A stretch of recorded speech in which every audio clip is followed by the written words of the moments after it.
Indian academy में आप सभी का स्वागत है। हम आगे लेके चलते हैं चैप्टर को और आगे पढ़ते हैं। कौन सा टॉपिक चल रहा था अपना? ब्लड, रक्त की बात कर रहे थे। रक्त के टॉपिक को आगे लेके चल रहे हैं। रक्त,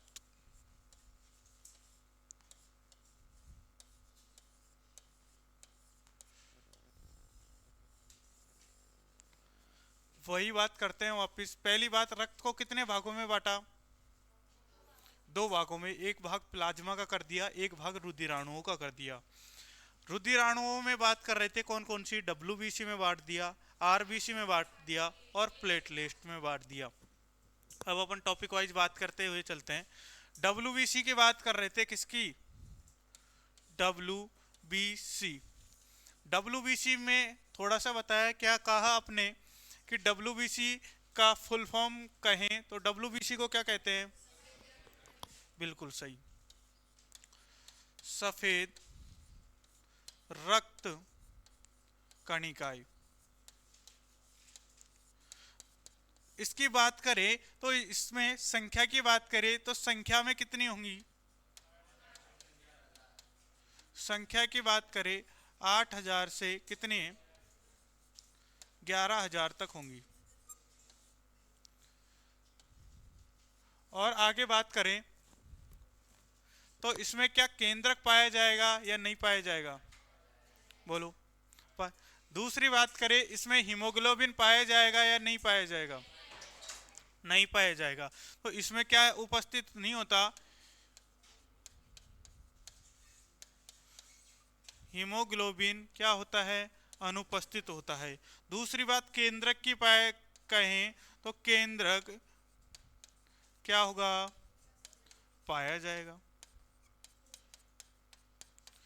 उपस्थित होगा। अब बात करते हैं, इसको भी डब्ल्यूबीसी को भी अपन ने भागों में बांटा। कितने भागों में? एक तो कणिका में की बात करेंगे, कणिका में। दूसरा भाग कौन सा? कणिका में। कणिका में को भी अपन ने तीन भागों में बांटा। कौन सा? एसिडोफिल्स, बेसोफिल्स और न्यूट्रोफिल्स। बात करें अकणिका भाग की, अकणिका भाग को किस किस में बांटा? मोनोसाइट्स और लिम्फोसाइट्स। बात करें एसिडोफिल्स की, इसका क्या कार्य रहा? पहली बात, ये कितने परसेंटेज के रूप में बांटा गया? 4% में बांटा। दूसरी बात करें बेसोफिल्स की, सिर्फ 1% में बांटा। और 65 से लगभग 70% किसको बांट दिया? न्यूट्रोफिल्स को। बात करें मोनोसाइट्स की, जो कि किस में आते हैं? अकणिका में इसको बांटा अपन ने 8 से 10% मोनोसाइट्स में। बात करें लिम्फोसाइट्स की, इसको कितने प्रतिशत? 20 से 25%। इनकी बात कर ली थी। इन ये क्या कार्य करेंगे? एसिडोफिल्स क्या कार्य करेंगे? एलर्जी की बात की थी, तो आप इसी में थोड़ा सा टॉपिक लिख लेना।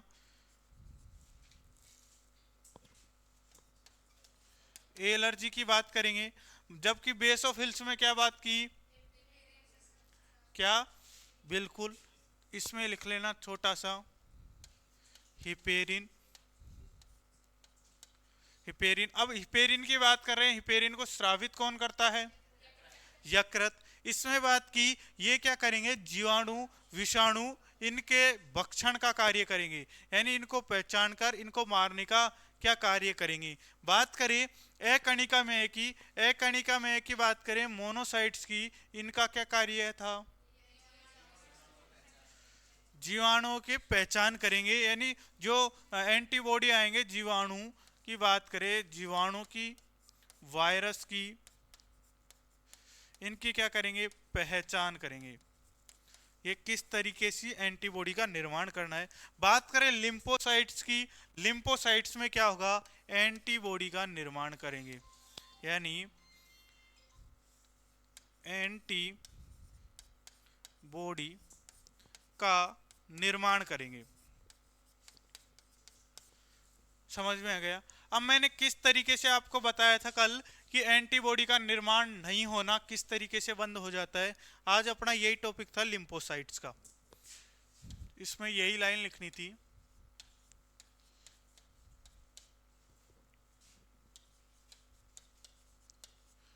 पहली बात, ये क्या करेंगे? कोशिकाओं को क्या करेंगे, भक्षण, यानी ये किसका निर्माण करेंगे, एंटीबॉडी का निर्माण करेंगे, यानी एंटीबॉडी का निर्माण करेंगे। एंटीबॉडी का क्या करेंगे, निर्माण करेंगे। समझ में आ गया? आपसे सीधा सीधा पूछ लिया जाए एंटीबॉडी का निर्माण किसमें होगा, लिम्फोसाइट्स में।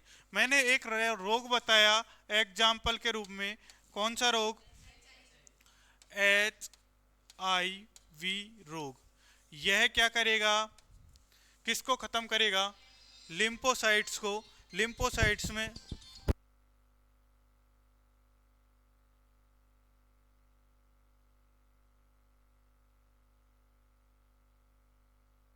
की बात कर रहे हैं। लिम्फोसाइट्स क्या काम करेंगी, एंटीबॉडी का निर्माण करेंगी।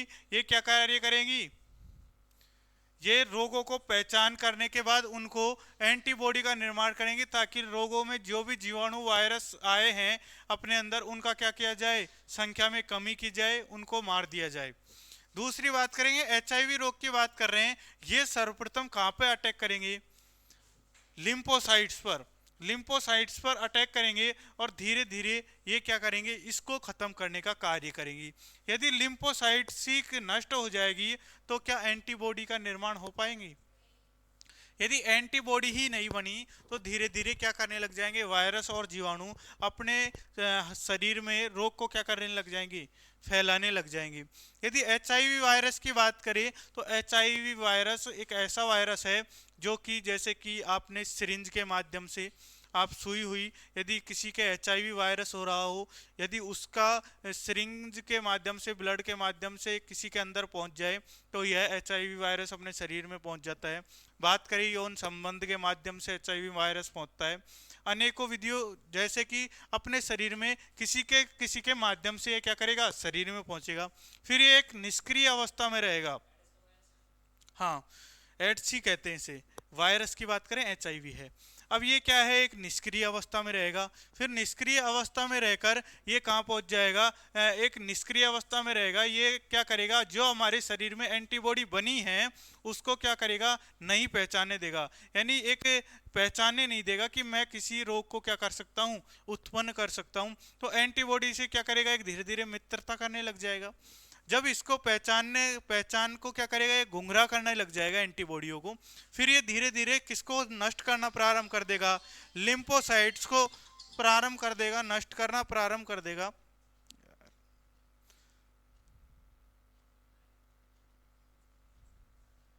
एक मिनट। लिम्फोसाइट्स को क्या करेगा, नष्ट करना,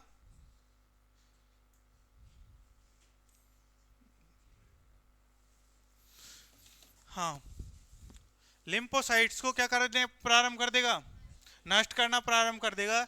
यदि ये नष्ट हो गई तो एंटीबॉडी का क्या होगा, निर्माण नहीं होगा। एंटीबॉडी का निर्माण नहीं होगा तो फिर अनेक रोग, यानी छोटे छोटे जीवाणु, वायरस, ये अनेक रोग जो भी अंदर घुसेंगे, शरीर के अंदर प्रवेश कर लेंगे, उनसे एंटीबॉडी का निर्माण नहीं होगा तो कोई सा भी रोग, छोटा सा भी रोग अनेक हद तक पहुंच जाएगा, यानी रोग उत्पन्न होने लग जाएगा। ये किसकी बात की, लिम्फोसाइट्स की। लिख लेना इसमें, ये एंटीबॉडी का निर्माण करते हैं। अब आगे चलते हैं दूसरे टॉपिक पे, प्लेटलेट्स की बात करेंगे।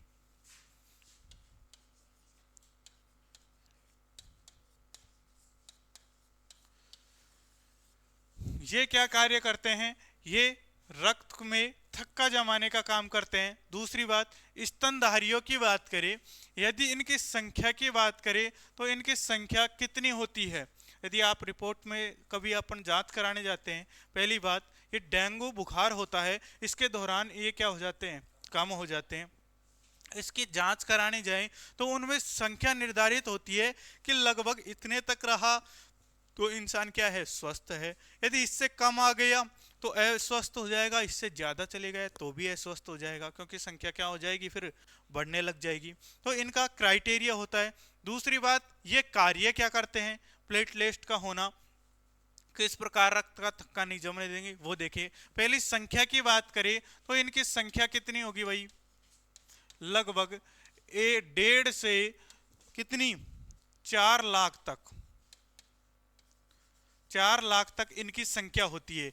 यानी कहते हैं कि भाई 1.5 लाख से कम आने लग जाती हैं प्लेटलेट। आप समझना, यदि इंसान के क्या हो जाए, डेंगू रोग का शिकायत आ जाए, डेंगू हो जाए, इनसे प्लेटलेट्स की क्या होती है, संख्या धीरे धीरे घटती जाती है। अब कहें जब यह रोग बढ़ने लग गया और प्लेटलेट की संख्या कम हो रही है, तो शुरू में तो 1.5 लाख रहेगी, तो ये क्या होगी, पहले 10,000 घटेगी, फिर आ जाएगी 1,40 पे, फिर आ जाएगी 1,30 पे, फिर 1,20 पे। 1,20 से एकदम धीरे धीरे घटना, एकदम मतलब तेज रफ्तार से घटते घटते ये कौन सी पे आ जाती है, फिर हजारों में आ जाती है, जैसे कि 60,000 पे आ जाएगी या 70,000 आ जाएगी।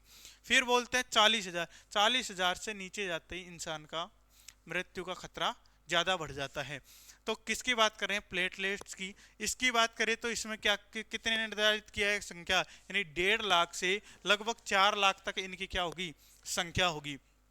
दूसरी बात करें रक्त की, रक्त में ये क्या करेंगी, ये थक्के को जमने नहीं देंगी, यानी सभी प्रकार की जो प्रोटीन होती है, कणिकाएं होती हैं, इनको क्या होंगी, साथ साथ लेके चलेंगे। जैसे हिपेरिन, हिपेरिन की बात कर रहे थे अपन, तो हिपेरिन क्या करता है, रक्त को थक्का नहीं जमने देता।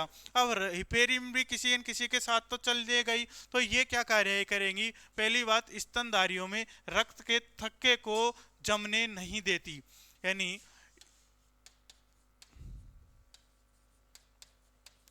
स्तनधारियों में रक्त के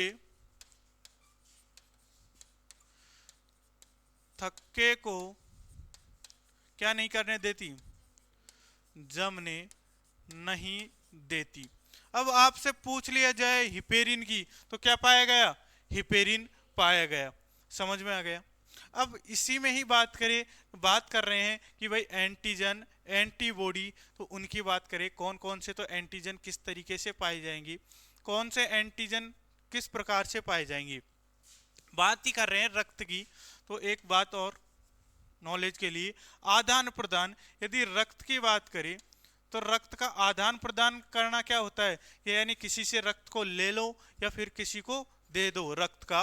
तो रक्त की बात कर रहे हैं, आदान प्रदान की बात कर रहे हैं। रक्त का आदान प्रदान किस तरीके से होता है, आदान प्रदान, पहली बात करें कि रक्त जो होता है हमारी बॉडी में से सिर्फ 1 यूनिट निकाला जाता है। कोई कारण हंसी का, अच्छा उस वजह से हंसी आ जाती, मुझे तो नहीं आई। बात करें रक्त में 1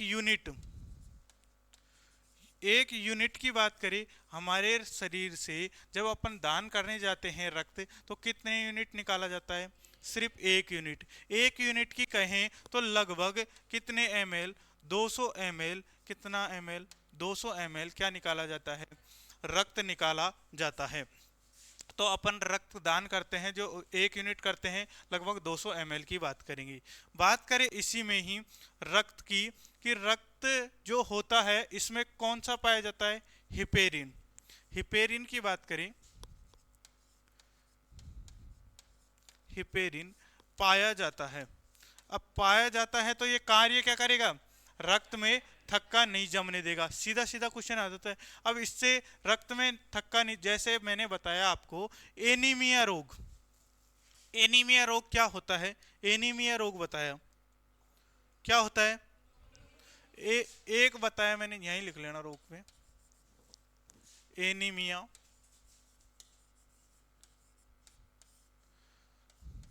एक बताया मैंने कि जो HIV रोग होता है इसकी कम, ये किसको प्रभावित करता है, HIV यानी वायरस के द्वारा होता है। जैसे कि मैं कह रहा हूं, किसकी बात करूं, हीमोफीलिया। हीमोफीलिया क्या होता है, हीमोफीलिया की बात करें तो मैं कह रहा हूं हिपेरिन।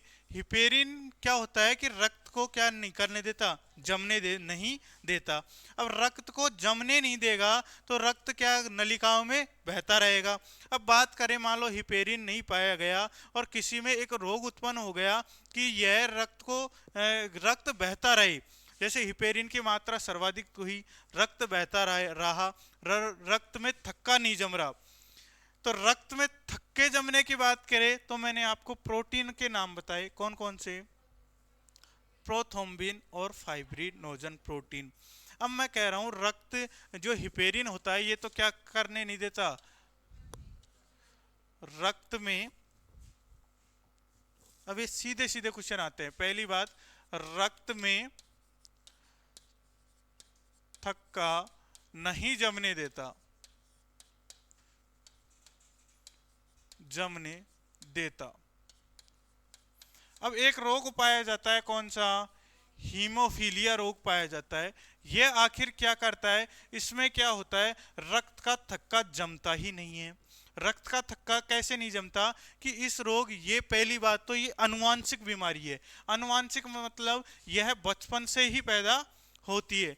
दूसरी बात, पहली बात करें अनुवांशिक बीमारी, आपसे सीधा सीधा पूछा जा सकता है, एक तो होती है जीवाणु जनित्र, एक वायरस जनित्र, एक प्रोटोजोआ जनित्र। ये आखिर बीमारियों का नाम है। ये तो किसी, कोई तो होगा वायरस से, कोई होगा जीवाणु से, कोई प्रोटोजोआ से। और बात करें अनुवांशिक की, ये अनुवांशिकता का लक्षण है, तो वो कौन सी होगी, हीमोफीलिया। हीमोफीलिया की बात करें, इसमें क्या होता है, रक्त का थक्का नहीं जमता। ये क्या होता है, बीमारी शुरू से बचपन से ही पैदा होती है। यदि इसमें सुई का, एक जरा सी छोटी सी सुई भी यदि लग जाती है और रक्त आना प्रारंभ कर देता है, तो इसमें रक्त का थक्का नहीं जम पाता और रक्त निकलता ही रहता है। समझ रहे हो मैं क्या कहना चाहता हूँ, मतलब कि इसमें रक्त का थक्का नहीं जमता। यदि छोटी सी भी चोट लग जाए तो रक्त क्या होता है, आना प्रारंभ ही रहता है, रक्त निकलता ही रहता है, रक्त का थक्का नहीं जमता, जिसके जिसके कारण कौन सी बीमारी होगी, हीमोफीलिया नामक एक बीमारी हो जाती है। अनुवांशिक बीमारी है पहली चीज, इसमें रक्त का थक्का नहीं जमता। दूसरी, तीसरी बात करें, यह रोग हुआ किसमें था, सर्वप्रथम देखा किसमें गया था, तो एक महारानी है, महारानी कहाँ की थी, इंग्लैंड की, इंग्लैंड की थी महारानी एलिजाबेथ। एलिजाबेथ महारानी थी इंग्लैंड की, इनमें यह रोग खोजा गया था। सर्वप्रथम किस महारानी में यह रोग पाया गया, कौन सी थी, महारानी एलिजाबेथ, इसमें यह रोग खोजा गया था। यदि एक सुई भी अंदर लग जाए और रक्त आना प्रारंभ हो जाए तो इसमें क्या नहीं जमता, रक्त का थक्का नहीं जमता। मैं इन चीज़ों को वापस ऐसे लेके इसलिए पढ़ा रहा हूँ, आपसे आ जाए क्वेश्चन कि यदि हीमोफीलिया रोग होता है, इसमें क्या या हिपेरिन से आ जाए, हिपेरिन के कारण हीमोफीलिया रोग में क्या प्रभाव पड़ेगा, क्या थक्का नहीं जमेगा। यदि आपसे ऑप्शन की बात करें, ऑप्शन में पूछ ले यदि हीमोफीलिया रोग हो और उसमें क्या निकाल दी जाए, हिपेरिन निकाल दी जाए, तो क्या रक्त का थक्का जम जाएगा, इंसान की ही मृत्यु हो जाएगी। समझो, ऑप्शन को समझो। एक कहते हैं ना, सही कथन और गलत कथन का मतलब ये है कि वो आपसे पूछना चाह रहा है क्या आप इस कथन को सही करोगे या गलत करोगे। आपसे कभी कभी आप, शायद आपके आते होंगे नहीं आते होंगे, मैंने कई बार देखा टीचर एटीट्यूड के सवाल आते हैं ना, टीचर एटीट्यूड, शायद बीएड वगैरह, बीए, हाँ तो हिंदी में टीचिंग टीचर, तो वो ऐसे क्वेश्चन आते हैं, उसमें से 3 कथन बिल्कुल सत्य होते हैं। यानी 3 कथनों का मतलब आप आपके अनुसार करो, 3 कथन सत्य होंगे, एक कथन उसमें क्या होगा, गलत होगा। वो बिल्कुल ही, जो नालायक लोग हैं वही कर पाएंगे कि ये तो बिल्कुल ही नहीं जानता। बाकी 3 कथन बिल्कुल सत्य होते हैं, वो अपनी सोच के अनुसार होते हैं। जैसे कि एक क्वेश्चन में 4 ऑप्शन है तो एक 1 नंबर का होगा, दूसरा कथन 2 नंबर का होगा, तीसरा कथन 3 नंबर का होगा और एक कथन 0 नंबर का होगा। इस तरीके से बांटे जाते हैं। तो एग्जामिनर क्या करता है, इसी तरीके से सवाल पूछेगा। जैसे कि उसमें नंबर का वेटेज नहीं होगा, लेकिन उसमें वेटेज क्या होगा, आप सबसे बेस्ट आंसर कौन सा देते हो। सबसे बेस्ट का मतलब कि जो आपकी सोच है कि आप किस तरीके से सोच रहे हो, हिपेरिन पूरा तो नहीं निकाला, तो ऐसे सोच के अनुसार आपको नंबर मिलेंगे। आगे बात करते हैं, यदि यह बीमारी हुई किसमें हुई, एलिजा वेद में। यदि एनीमिया की बात करें, एनीमिया रोग, एनीमिया रोग होता कैसे है, बिल्कुल सही बात, हीमोग्लोबिन की किससे, और इसकी बात करें ये प्रभावित किससे करेगा, लिम्फोसाइट्स को। बोलो सही है। अब बात करें आगे, आपको ये लिखना है पहली बात, रक्त किसको कितना देना है। अब बात करते हैं एंटीबॉडीज की। कितना निकालने में कितना यूनिट निकालेंगे, 1 यूनिट, 2 यूनिट, 1 यूनिट। और कितना ml की बात करें तो, यदि यूनिट में आपसे पूछे तो 1 यूनिट का आंसर देना है। वहां पर आपको ml में भी लिखा होगा, तो यूनिट पूछ रहा है तो 1 यूनिट की बात करेगा, ml की पूछ रहा है तो फिर 200 ml की लगभग, है ना। अब बात करते हैं रक्त समूह की। रक्त समूह, मैंने इसकी पहले भी बात की थी। तो रक्त समूह, रक्त होते कितने प्रकार के हैं ये समझते हैं। पहला रक्त की बात करें कितने प्रकार के, ए बी, ए बी और कौन सा, ओ। अब इसमें भी बात करेंगे पॉजिटिव की भी नेगेटिव की भी, वो आ जाते हैं आरएच फैक्टर में। आपको पॉजिटिव भी होते हैं और नेगेटिव भी होते हैं। कहें तो लगभग कहें 100% में से लगभग 5% लोगों के क्या पाए जाते हैं, नेगेटिव, नेगेटिव रक्त समूह पाए जाते हैं। वरना 95% लोगों के रक्त समूह होते हैं वो कौन से होंगे, पॉजिटिव रक्त समूह होंगे। अब इनकी बात करें, अब इनमें एंटीजन की बता रहा था मैं, एंटीजन कैसे बनेंगे और एंटीबॉडी कैसे बनेंगे। बात करें एंटीजन की, एक बात करेंगे एंटीबॉडी की। अब देखना, यदि मैं और एक कह रहा हूं, इसी में ही सारणी बना लेना, इसी से ही कम से कम 10 क्वेश्चन निकल जाएंगे। अब एक होता है दाता, जो सबको क्या करेगा, रक्त देगा। एक होता है ग्राही, जो सबसे क्या लेगा, रक्त को ग्रहण करेगा, यानी ग्राही जो ग्रहण करेगा रक्त को। अब कहें अपन ए रक्त समूह वाला, जो ए समूह वाला ब्लड ग्रुप रक्त समूह वाला है, ये किसको तो रक्त दान कर सकता है, दाता। यानी किसको दान करेगा, ये ए रक्त समूह वाला सिर्फ किसको दे सकेगा, ए रक्त समूह को दे सकेगा। अब इसमें एक पॉइंट बता रहा हूं, आप इससे आंसर दोगे। पहली बात, ए बी होता है, ए बी रक्त समूह वाला ये सबसे रक्त ले सकता है, यानी ग्राही रक्त समूह होता है। यानी ए बी होगा ये सर्वग्राही होगा, यानी ग्राही रक्त समूह होगा। बात करें ओ की, ये सर्वदाता रक्त समूह होगा, यानी सर्वदाता की बात करें ये सभी को देने वाला होगा, सर्वदाता होगा। अब आपको दोनों को ऑप्शन को ध्यान रखना है, सीधा सीधा इनमें से भी क्वेश्चन पूछ लिया जाता है। बार बार रिपीट कर रहा हूं तो हो सकता है पूछते ही होंगे। ए बी सर्वग्राही यानी सभी से रक्त ले सकता है। ओ की बात करें यानी सभी को ये क्या कर सकता है, रक्त दे सकता है। अब आप बताइए, जो ए वाला है, ए रक्त समूह है, वो किसको रक्त देगा, किसको देगा, सारणी के माध्यम से ही कर लो।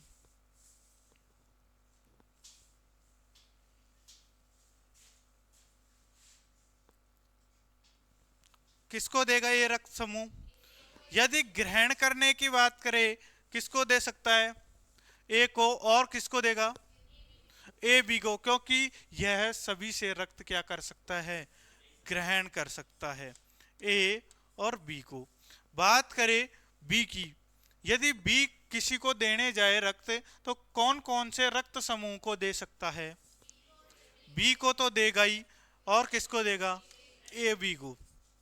यदि बात करें ए बी की, ए बी किसको देगा बताओ रक्त, किसको दे सकता है, सिर्फ और सिर्फ ए और बी को ही दे सकता है, सिर्फ ए और बी को दे सकता है, क्योंकि यह सर्वग्राही रक्त पाए।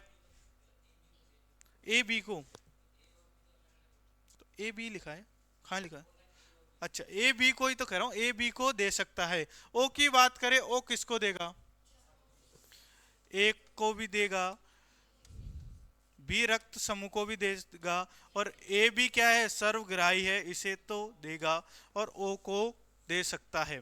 बात करें इसकी ग्राही की, ए रक्त समूह है, ये किससे ग्रहण कर सकता है रक्त? किससे ग्रहण करेगा? पहली बात तो ओ से, क्योंकि ओ सभी को दे सकता है, दाता रक्त समूह है। बात करें किससे? एक ए से, यानी एक ब्लड ग्रुप वाला होगा, ए से तो ग्रहण करेगा ही। आपसे सीधा सीधा क्वेश्चन निकल के आएगा कि ए रक्त समूह ग्रहण कर सकता है रक्त, तो आपको वो ओ और ए ऑप्शन देना पड़ेगा। आपको ऑप्शन में आ जाए, मान लो ओ रक्त समूह के एंटीजन होते हैं, तो आपको एंटीजन के बारे में बताना पड़ेगा।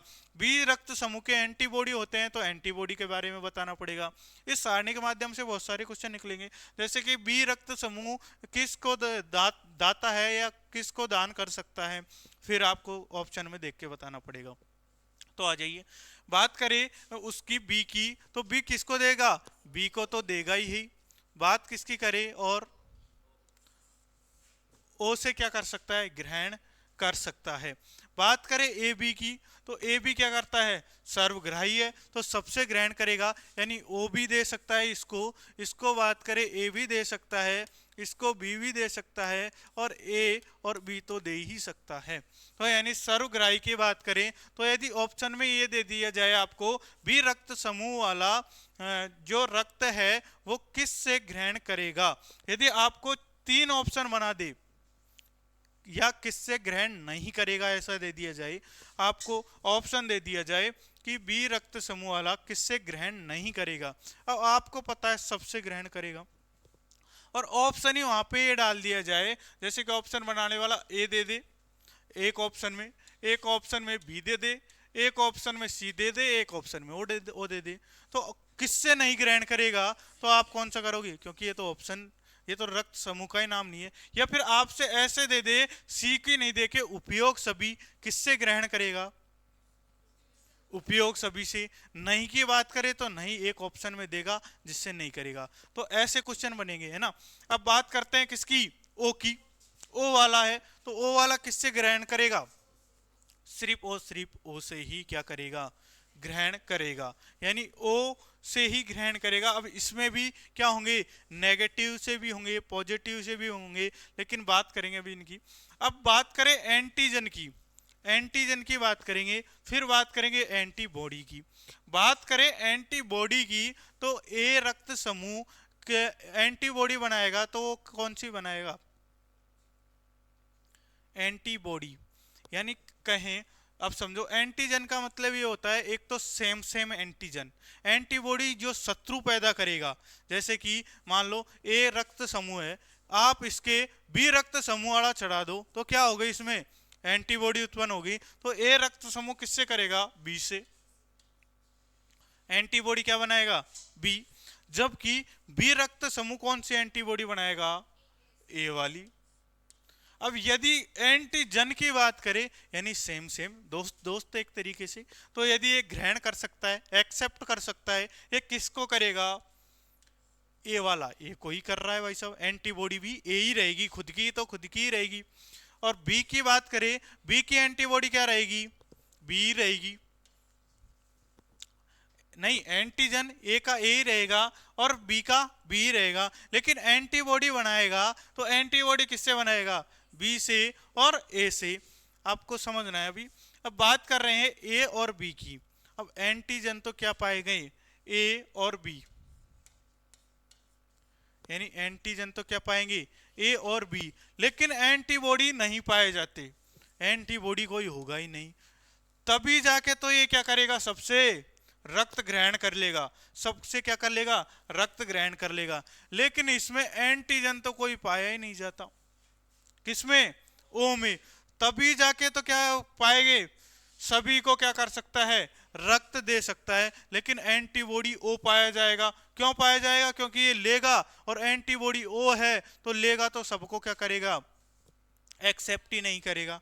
समझना मेरी बात को। अब इसमें से क्वेश्चन किए जाएंगे कि जो ए बी वाला रक्त समूह है, इसमें एंटीबॉडी का निर्माण होगा? कौन सा होगा? नहीं होगा। बात करें ओ की, ओ में एंटीजन बनेगा? नहीं बनेगा। यदि ओ की एंटीबॉडी पूछ ले आपसे तो कौन सा होगा? ओ होगा। बहुत डिफिकल्ट है, यदि आपको समझ में आ रहा है तो सीधे सीधे आप आंसर निकाल पाओगे, वरना वहां पे सारणी बनाने थोड़ी बैठोगे, वहां पे आपको पता ही नहीं चलेगा दाता ये भी है तो है कैसे, किसको देगा।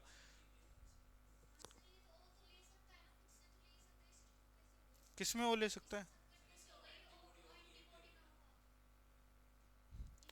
सुनो, ओ से ले सकता है, मैं कह रहा हूं तो ओ तो सेम हो गया ना।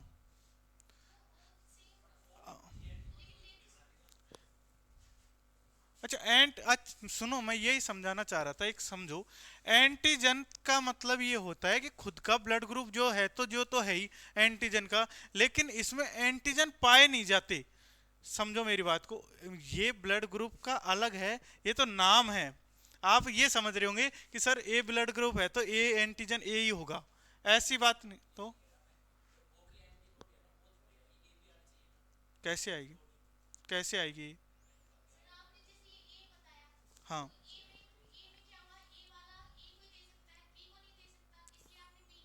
अरे देने की वो समझ रहे हो आप, जब भी तो मैं कह रहा हूं एंटीबॉडी का मतलब ये है कि हाँ, हाँ, ऐसे तो फिर ए बी भी बनाना चाहिए। कैसे क्यों नहीं बनेगी? आप ऐसे समझ रहे हो ना, ए बी ओ भी बनाना चाहिए एंटीबॉडी। आप मेरी समझ नहीं रहे। पहले एक परिभाषा और इसको समझो, कॉन्सेप्ट को। कॉन्सेप्ट समझने के बाद में आप समझ पाओगे। अब 11वीं का पता नहीं है, मैं पढ़ा रहा हूँ जो मेरे हिसाब से सही है, बाकी आपने पढ़ लिया तो वो पढ़ लो। बाकी मैं इस तरीके से इसको सिद्ध कर सकता हूँ कॉपी किताबों के माध्यम से। समझना मेरी बात को। ए, क्या कहना चाहते हूँ अभी इतना समझ लो, बाकी और समझा दूंगा फिर। मैं कह रहा हूं ए है, ए एंटीजन ए बना रहा है। बी है, ये ए तो एंटीजन एंटीजन खुद का होगा। समझो मेरी बात को। जैसे कि आपसे कहे एंटीबॉडी खुद की नहीं होती, तो इसी का ही तो कॉन्सेप्ट समझा रहा हूं। एक बार समझो तो सही, एक सेकंड बात कर रहे हैं। अभी इतना समझो, मैं बताऊंगा इसका भी। एक तो होता है आर एच फैक्टरों में नेगेटिव और पॉजिटिव, उनमें आ जाएगा। एक मिनट, आपको क्या लिखा रखा है? बिल्कुल नहीं है उसमें, इसमें ए भी लिखा रखा है। ए भी होगा, हाँ, सॉरी।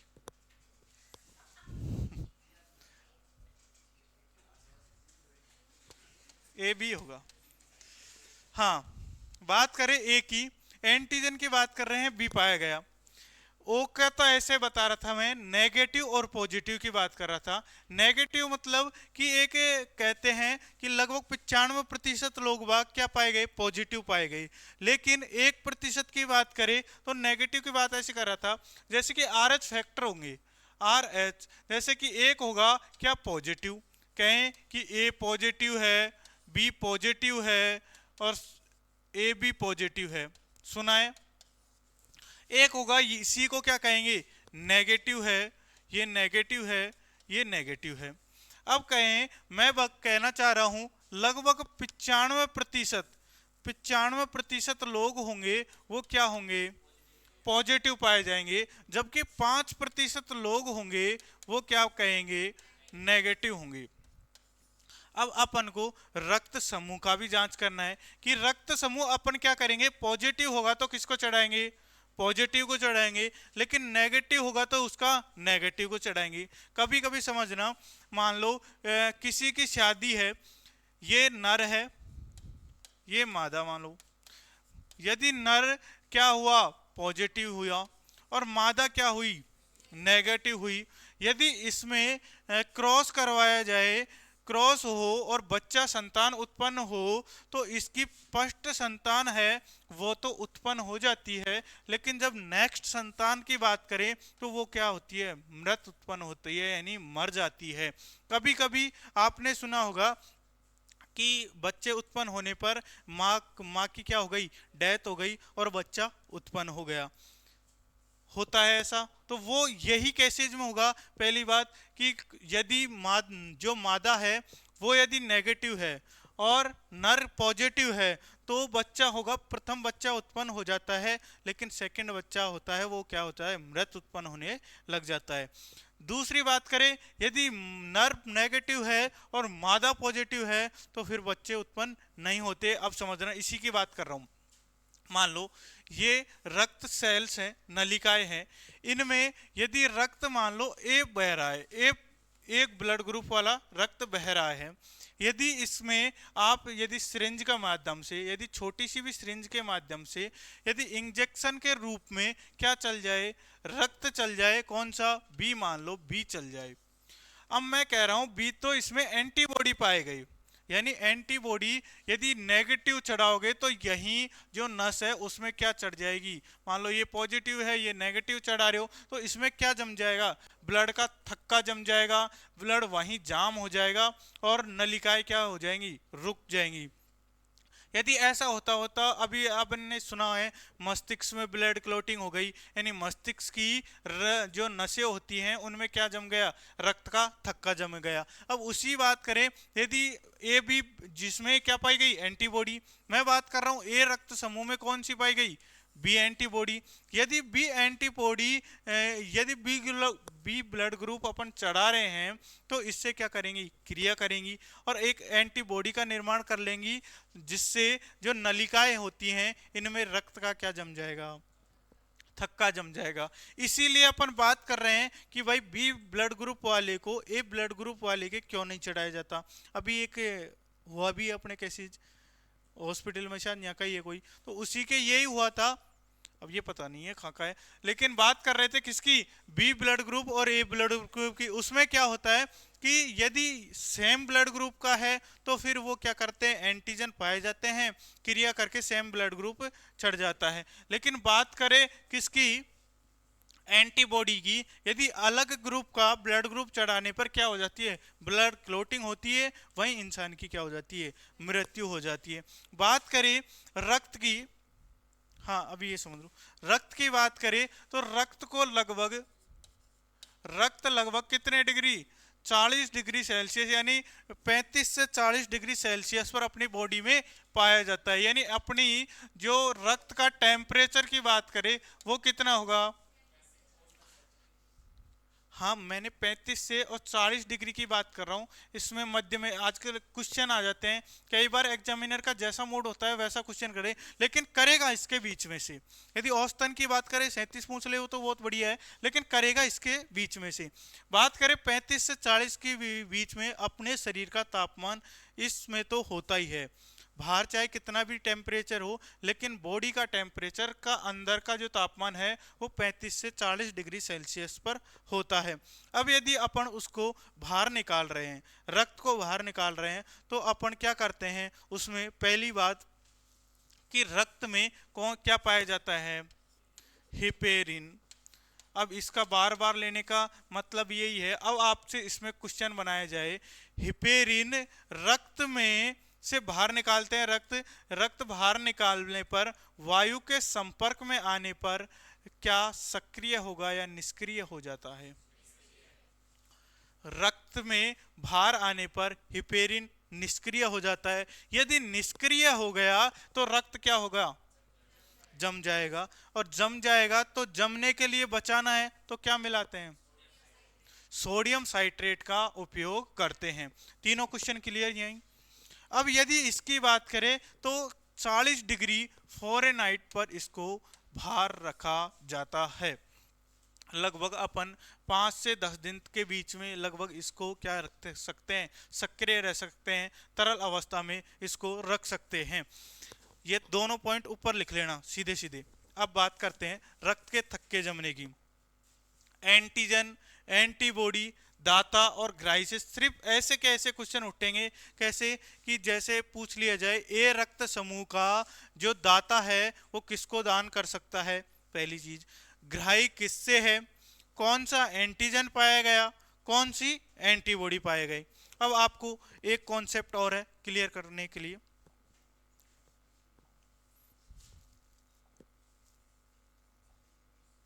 हाँ सुनो, अपन बात कर रहे हैं रक्त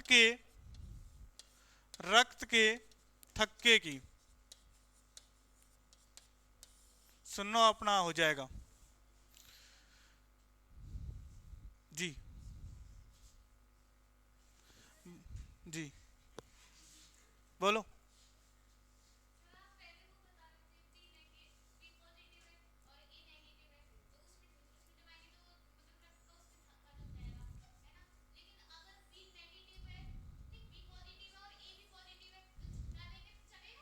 बी पॉजिटिव,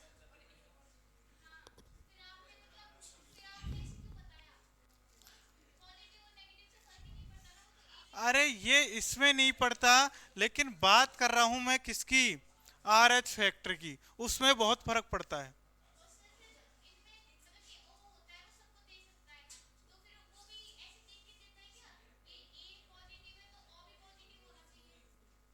हाँ, नहीं मैं सुनो एक बात, मैंने इसीलिए क्लियर कर रहा हूं। आर एच फैक्टर का मतलब क्या है? आर एच फैक्टर का मतलब ये है कि जीवन यापन होता है, बच्चा भी पैदा होगा। जैसे कि मैं बात कर रहा हूँ आर एच फैक्टर की, आर एच फैक्टर की बात कर रहा हूँ, तो मैंने कहा कि एक पॉजिटिव मान लो ये है नर, और मैं कह रहा हूं कि एक नेगेटिव मादा है। दोनों के बात करें, दोनों में क्या हुआ, फर्टिलाइजेशन हुआ, जनन हुआ, निषेचन हुआ, इससे क्या पैदा हुई, संतान पैदा हुई, है ना। संतान पैदा होने के बाद में प्रथम बच्चे का जो जन्म होगा वो या तो पॉजिटिव भी हो सकता है या नेगेटिव भी हो सकता है। वो प्रथम बच्चा क्या करेगा, विकसित हो जाएगा, जीने लगेगा। लेकिन सेकंड बच्चा है वो धीरे धीरे मर जाएगा, उत्पन्न ही नहीं होगा। क्यों? क्योंकि उसमें ब्लड क्लोटिंग होना प्रारंभ हो जाएगी। जिस तरीके से मैं बात करूं, आप बता रहे हो कि मान लो ए है, ए कोई पॉजिटिव हो और बी क्या हो, पॉजिटिव हो, तो अपन क्या है, रक्त ले सकते हैं? आप ऐसा कहना चाह रहे हो?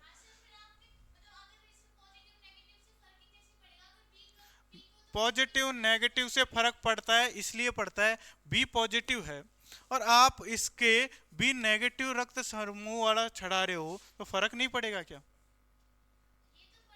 तो हाँ,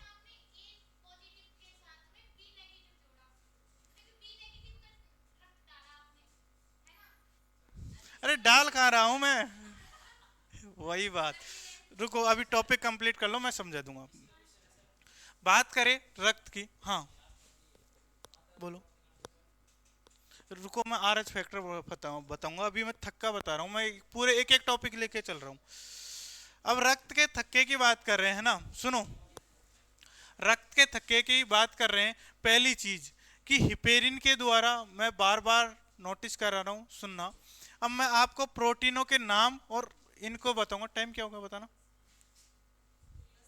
अच्छा फिर ठीक हो जाएगा। रक्त के थक्के की बात कर रहा हूं, अब मैंने लिख रखा है जो काम आ जाएगा। बात कर रहे हैं थ्रोम्बोप्लास्ट। अब सुनना, हम कह रहे हैं, सुनो, रक्त को क्या किया हमने, निकालना है। अब रक्त को निकालेंगे कितने, एक यूनिट में कितने एम एल, 200 ml रक्त को भाई अपन ने निकाला। निकालने के बाद में उसको अपन कहाँ पे रखना चाहते हैं, ब्लड बैंक में रखना चाहते हैं। अब ब्लड बैंक में रखने के बाद में हमने कह रहे हैं कि हिपेरिन नामक यदि वायु के संपर्क में आते ही रक्त क्या कर जाता है, जम जाता है। अब रक्त नहीं जमने के लिए अपन क्या मिलाएंगे, सोडियम साइट्रेट का प्रयोग कर रहे हैं। सोडियम साइट्रेट का प्रयोग करके अपन क्या रखते हैं, ब्लड बैंकों में रख रहे हैं। अब अपन कह रहे हैं कि हमारे चोट लगे, और चोट लगने पर क्या हो जाए, रक्त का हमारे क्या जम जाता है, थक्का जम जाता है। रक्त का थक्का जमता है, उसकी आखिर प्रोसेस क्या होती है? आपने बताया कि हिपेरिन वो प्रोथ्रोम्बिन पाया जाता है, एंटीबॉडी की भी बात कर ली, और थ्रोम्बोप्लास्टिनिन की बात कर ली, फाइब्रिनोजन प्रोटीन की बात कर ली, हिपेरिन की बात कर ली। आखिर ये सीक्वेंस के रूप में किस तरीके से जुड़ेंगे, किस तरीके से अपना चोट लगा ग्रस्त स्थान, चोटग्रस्त स्थान किस तरीके से क्या होगा, सही होगा। तो अब बात करेंगे, मैं कह रहा हूँ थ्रोम्बोसाइट्स की, यानी रक्त में थ्रोम्बोसाइट्स नामक एक प्रोटीन पाई जाती है। अब ये क्या करेगी, पहली कहाँ पाई जाएगी, मैंने क्या कहा, प्लाज्मा में। प्लाज्मा में पाएगी, प्लाज्मा के साथ साथ रक्त के साथ साथ ये बहती रहती है। अब आपको इतना समझना है, थ्रोम्बोसाइट जब रक्त निकल रहा है, तो मैंने आपको इतना बताया कि रक्त का जो थक्का जमता है लगभग कितने मिनट में जमेगा, 4 से 5 मिनट में मिनट में रक्त का थक्का जमता है। मिनट में क्या करेगा, रक्त का थक्का जमेगा। अब 4 से 5 मिनट में आखिर प्रोसेस क्या क्या होगी वो समझते हैं। थ्रोम्बोसाइट्स की बात करें, यदि चोट लगा है, रक्त आ रहा है, तो ये किसके संपर्क में आएगा, पहले तो वायु के संपर्क में आएगा। वायु के संपर्क में आने के बाद में ये क्या बनाएगा, थ्रोम्बोप्लास्टिन बनाएगा, थ्रोम्बोप्लास्टिन में बदल जाएगा। ये क्रियाएं हैं जो हो रही है, समझना। चोट लगी, चोट लगने के बाद में रक्त बाहर आ रहा है, रक्त बाहर आने पर क्या हुआ, ये वायु के संपर्क में आ रहा है, और वायु के संपर्क में आकर क्या बना रहा है, थ्रोम्बोप्लास्टिन बना रहा है। अब ये थ्रोम्बोप्लास्टिन भी आगे चलकर किसी के संपर्क में आएगा, कैल्शियम के संपर्क में। यानी हमारे रक्त में क्या बह रही है, कैल्शियम बह रही है। यदि वो कैल्शियम के संपर्क में आएगा और फिर किससे जुड़ेगा, एक प्रोटीन का नाम बताया, कौन सी प्रोटीन, प्रोथ्रोम्बिन प्रोटीन से जुड़ेगा। प्रोथ्रोम्बिन प्रोटीन पाई कहां गई, प्लाज्मा की बात कर रहे हैं। प्रोथ्रोम्बिन प्रोटीन इससे आके जुड़ेगा और क्या बनाएगा, थ्रोम्बिन बनाएगा। आप समझना, मैं कह रहा हूं थ्रोम्बोसाइट्स किससे संपर्क में आएगा, पहले हवा चल रही होगी, हवा के संपर्क में आके क्या बना लेगा, थ्रोम्बोप्लास्टिन बना लेगा। लेकिन बात करें, थ्रोम्बोप्लास्टिन बन गया, उसके बनने के बाद में जब रक्त में क्या बह रही होगी, कैल्शियम बह रही होगी, और प्लाज्मा में क्या बह रहे होंगे, प्रोथ्रोम्बिन बह रहे होंगे, इनसे क्या बन जाएगा, थ्रोम्बिन। यानी कहें एक जाल की बात करेंगे, जैसे कि ये क्या है, थ्रोम्बोसाइट्स है, ये घाव के आसपास लग गए, आके जमा हो गए, वायु के संपर्क से इनने क्रिया की, क्रिया करके क्या बना लिए, थ्रोम्बोप्लास्टिन बना लिए। अब इसमें क्या होंगे, कैल्शियम बह रहे होंगे बाहर की तरफ, रक्त आएगा तो रक्त के साथ सब चीजें बाहर आ रही होंगी, कणिकाएं भी आ रही होंगी, कैल्शियम भी आ रहा होगा, और सारी जो मैंने द्रव की बात की सब बाहर आ रहे होंगे। बात करें, ये थ्रोम्बिन बन गया कहा के ऊपर, ये एक प्रोटीन का नाम बताया, कौन सी, फाइब्रिनोजन। अब मैंने इन दोनों का नाम बताया था कि फाइब्रिनोजन और प्रोथ्रोम्बिन प्रोटीन है, ये काम में किस में आती है, रक्त का थक्का जमाने में काम में आती है। अब सुनना, अब ये काम कर रही है रक्त का थक्का जमाने के लिए। अब ये थ्रोम्बिन बना है, ये थ्रोम्बिन किसके संपर्क में आएगा, फाइब्रिनोजन के संपर्क में आने के बाद में एक फाइब्रिन बना लेगा। यानी फाइब्रिन मतलब, आपने कभी फाइबर का नाम सुना है, फाइबर क्या होता है, हाँ वो तंतु जैसी रहती है ना, तो वैसे ये इसके ऊपर एक सफेद सफेद जालिकाएं बना लेगी, ऐसी जालिकाएं बन जाएंगी, देखना इस तरीके से जालिकाएं का निर्माण हो जाएगा।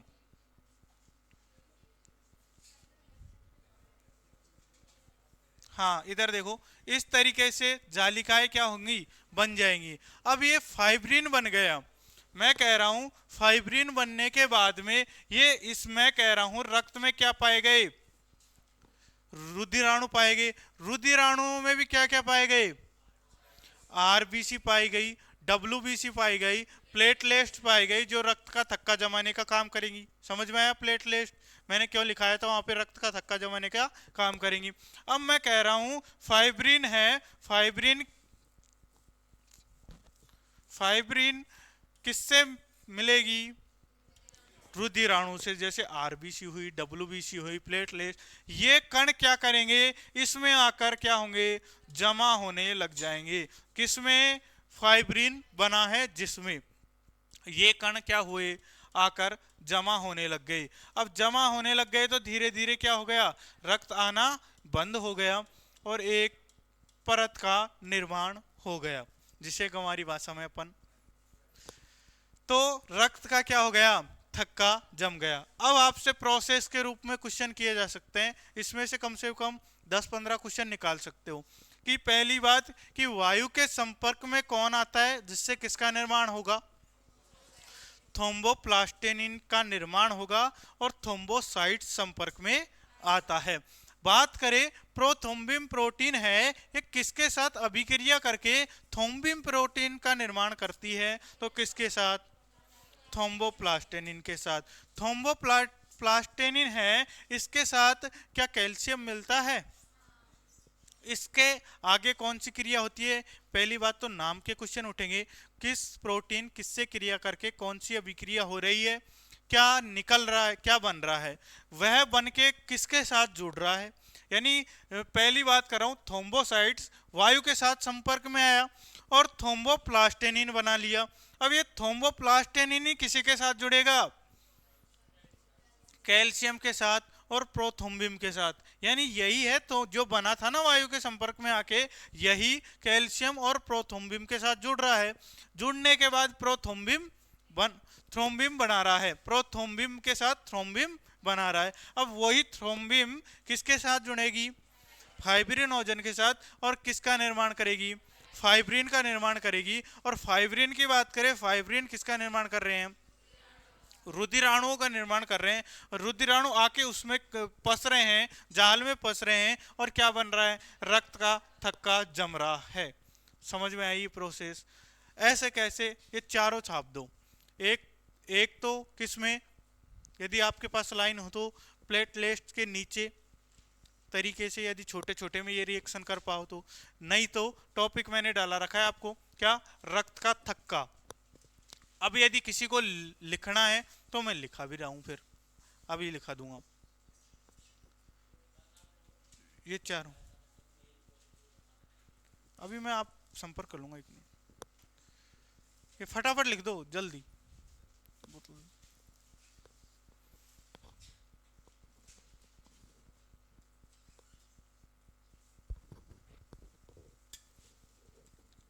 रक्त का थक्का टॉपिक डाल लेना, रफ में ही लिख रहे हो ना, फिर तो ठीक है।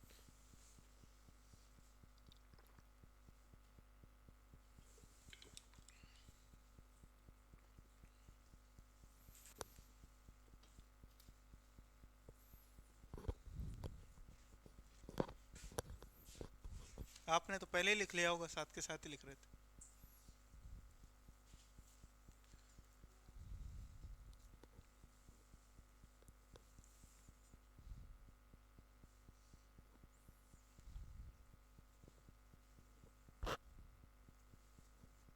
अब कल अपना टॉपिक चलेगा आरएच फैक्टर। कल समाप्त है। फिर कुछ एक एक लाइन के क्वेश्चन है, वो आपको लिखा दिए जाएंगे एक सार के रूप में, वो पीडीएफ के रूप में। जो पढ़ेगा इसको, वो एक एक लाइन के क्वेश्चनों को तुरंत जवाब दे देगा, वरना तो कोई बात नहीं।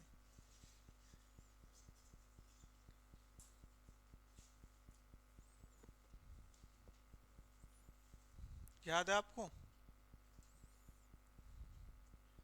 रक्त क्या है? थोड़ा बहुत कल पता चलेगा। आपको तो याद ही होगा, खैर इनको तो याद है। मैं तो सोच रहा था, बहुत आस थी मेरे को। चले आगे, लिखना प्रारंभ करो। लिखो पैराग्राफ, लिखो। रक्त का, पहले शुरू से लिखो। चोट लगने पर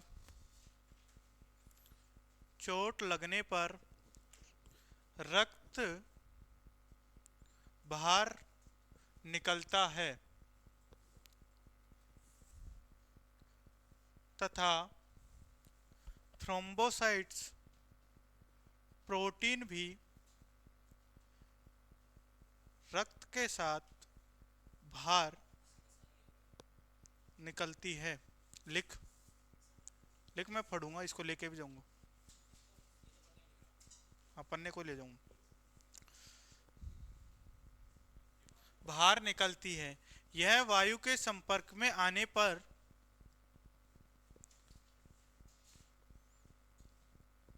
थ्रोम्बोप्लास्टिनिन का निर्माण करती है।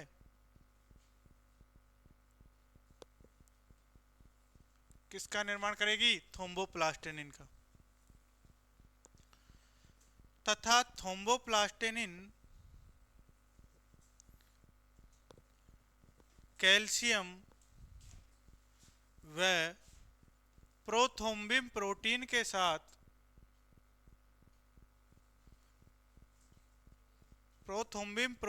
साथ क्रिया करके थ्रोम्बिन का निर्माण कर लेते हैं।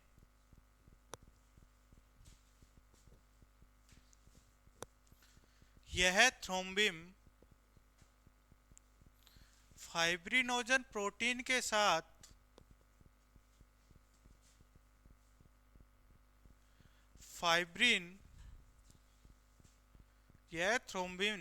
फाइब्रिनोजन प्रोटीन के साथ फाइब्रिन का निर्माण करती है। यह प्रोटीन थ्रोम्बिन, क्या लिखा था मैंने, थ्रोम्बिन फाइब्रिनोजन प्रोटीन के साथ फाइब्रिन का निर्माण करती है तथा फाइब्रिन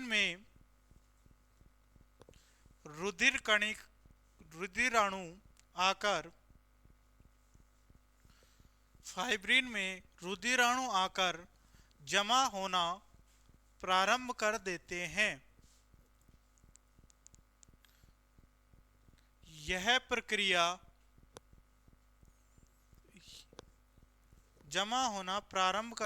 रुधिराणु जमा होना प्रारंभ कर देते हैं। यह प्रक्रिया लगभग 4 से 5 मिनट में संपन्न होती है और रक्त का थक्का जम जाता है।